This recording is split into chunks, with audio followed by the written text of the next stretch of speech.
Saya mau bercerita sedikit. Ini saya mau kasih pemberitahuan ke Pak Kapolri ya Pak ya. Saya mau melaporkan ke Pak Kapolri. Tadi. Apa kabar teman? Sebelum nonton videonya tekan tombol subscribe dan nyalakan lonceng notifikasinya. Terima kasih. Bismillahirrahmanirrahim. Assalamualaikum warahmatullahi wabarakatuh. Selamat siang, salam sejahtera untuk semuanya. Hari ini tanggal 1 Agustus 2023. Saya mau bercerita sedikit. Ini saya mau kasih pemberitahuan ke Pak Kapolri ya Pak ya. Saya mau melaporkan ke Pak Kapolri. Tadi pagi saya sempat adu mulut Pak di Satlantas Gresik, Jawa Timur, ya, tempat domisili saya, ya Pak ya. Tadi itu saya mau mengantar anak saya, mengawal anak saya. Kenapa sampai 13 kali kok nggak lulus-lulus? Ternyata himbauan dari Pak Kapolri kemarin tidak diberlakukan. Jadi saya tuh tadi sempat mau menemui Kasat Lantasnya. Setelah saya lihat anak saya tidak diluluskan lagi untuk ke-13 kalinya, saya tadi mau nemuin Kasat Lantas, tapi tidak diperkenankan. Ditanya sama anggotanya, Ibu sudah ada janji. Dari siapa? Dari Bu Marita, saya bilang. Ibu sudah ada janji, saya bilang belum. Oh, saya tepukan dulu ya Bu ya. Ternyata alasannya Pak Kasat Lantasnya tidak ada di tempat. Berarti Kasat Lantasnya sering bolos dong Pak, ya kan? Sering tidak ada di tempat, berarti kan tidak profesional, tidak datang tepat waktu. Loh. Nah, kembali lagi ke SIM ya Pak ya.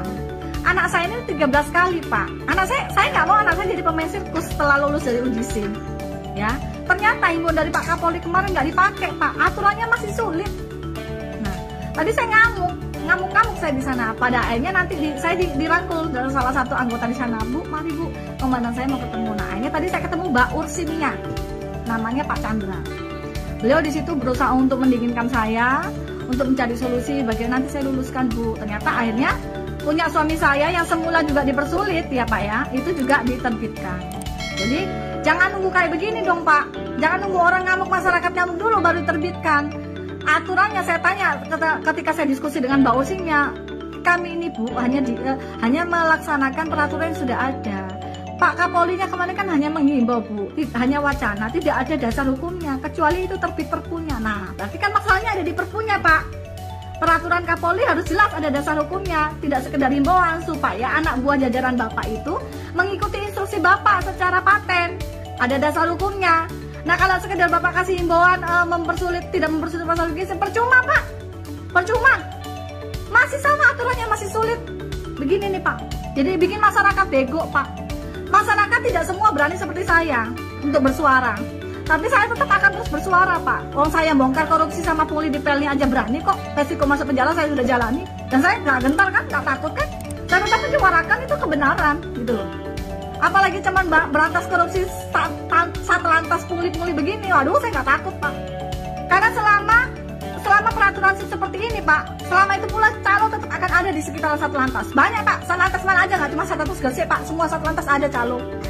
Jadi kalau mau merubah sistemnya Pak, tolong Pak dasar hukumnya harus jelas supaya mereka tidak bisa berdalih lagi. Alasannya itu kan hanya wacana Bu, hanya himbauan Kapolri. Kami kan hanya pelaksana tugas di sini, masih pakai peraturan yang sesuai perpunya. Nah, sekarang sudah ketemu nih Pak. Tolong dah Pak ya. Tolong Bapak, saya bukan mau mendesak Bapak, tapi tolong Pak, masyarakat sudah sangat-sangat dirugikan dengan peraturan bikin SIM ini Pak. Dan untuk para anggota dewan di Senayan sana, saya mendukung loh Pak, Bapak-bapak anggota dewan, ibu-ibu anggota dewan di sana. Bikin SIM seumur hidup aturan mainnya, supaya masyarakat tidak dipermainkan dengan aturan seperti ini, merugikan.